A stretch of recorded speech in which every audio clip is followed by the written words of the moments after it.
Hello everybody, just logged on Wuwa, saw there was a TOA reset, and so I thought I'd show you guys the teams I cleared with.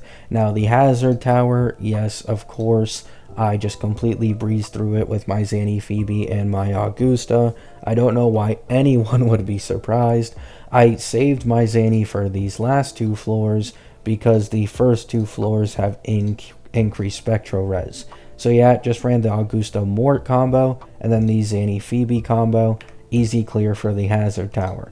For the side towers, I mean, these things are piss easy. So I use Zhengliao Yinlin for my third floors every single time. And then I use Camellia Sanhua for my fourth floors every single time as well. So really quick clear, solid clear, nothing all that crazy. I'm not someone who really likes to speedrun or min-max my gameplay in this game, so you guys can feel free to judge me, I guess, but I'm not trying to go for free-to-play clears, right?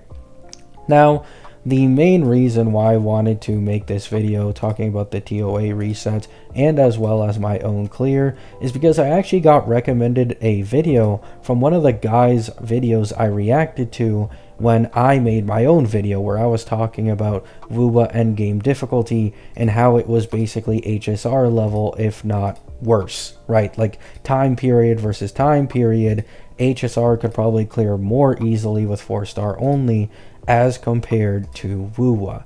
And I told people that in the next TOA reset, I think it's highly likely that we won't see any full 4-star clears in the TOA at all, at least for 99% of the player base, because now there's also Havoc Res and Spectro Res increase, which kinda counteracts Spectro Rover and Havoc Rover.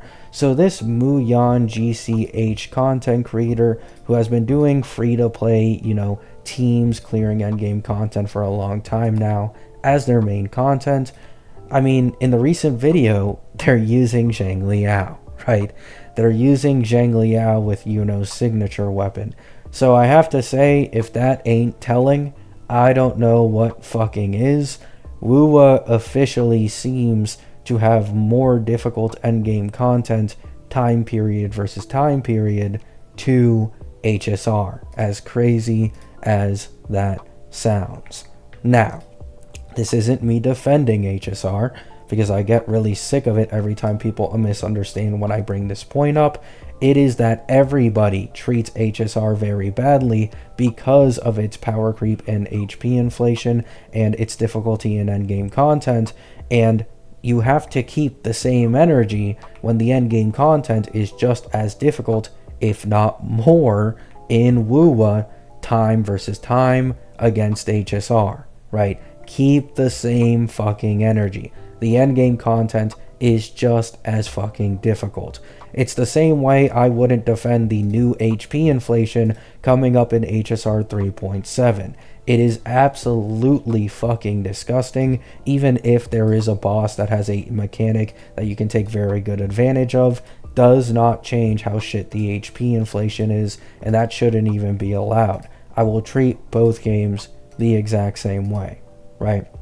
So for any people trying to do challenge content like 4-star only out there, I'm genuinely not sure if it's even possible without having some crazy min-maxed relics and as well as limited characters or limited weapons.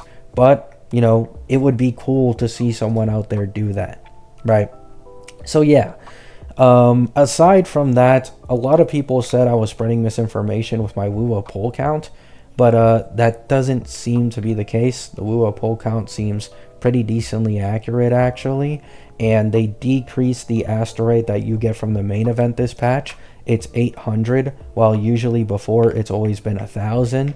Now, me personally, I don't find this that surprising. I've covered this before, but getting new Asterite through endgame doesn't really mean you get more Asterite overall, because at times these games will go out of their way to decrease the Asterite count you just get in general from other shit in return. And that seems to be exactly what Wuwa is doing. Despite the 2 new added TOA floors that give you an extra 150 Asterite total, I believe, it doesn't actually increase the Asterite total count at all per patch, because you get decreased Asterite somewhere else in a patch, right? So pull count for this patch I think is the lowest or second lowest in the history of the game, and people can't use the excuse that it's because it's only one limited like Prolova's patch this time. It is two limited running in a row, being both Galbraina and QU1. It's just a really rough dead patch without many events that are interesting, and the only thing that's really being advertised is the story content. Now, of course, if you're a story lover, I won't judge you for that. However, I've never been someone who's played games for story. This isn't just exclusive to Wuwa. When it comes to literally any game I've played in my entire life, I've always skipped the story if I could, because I only ever cared about the endgame content and the combat. So yeah, that's just my personal opinion. Not saying you can't enjoy the patch or can't enjoy the story. I just personally am not enjoying it all that much. But I am looking forward to Chisa. Soon, I believe Chisa leaks should be starting to come out. Apparently, leakers have said, or basically just confirmed in all reality, that Chisa is a healer for negative status, while also buffing negative status at the exact same time. So we'll see how well she works in some Zanny teams, some Phoebe teams, Chacona teams, maybe even Cartethia teams. Now, to me, this wasn't really all that surprising. It makes sense that Arrow Rover is getting a replacement in Cartethia team, and Spectral Rover is getting a replacement in Zanny team, since you kind of need to do that whenever there's a new, attribute, as they call it in Wuwa instead of element, of a new rover coming out. But yeah, that's just my thoughts on that. Love you all. Hope you have a great day. Hope you have a great night. Wish you luck on all your polls if you're pulling for Galbraina or Q1. And peace out.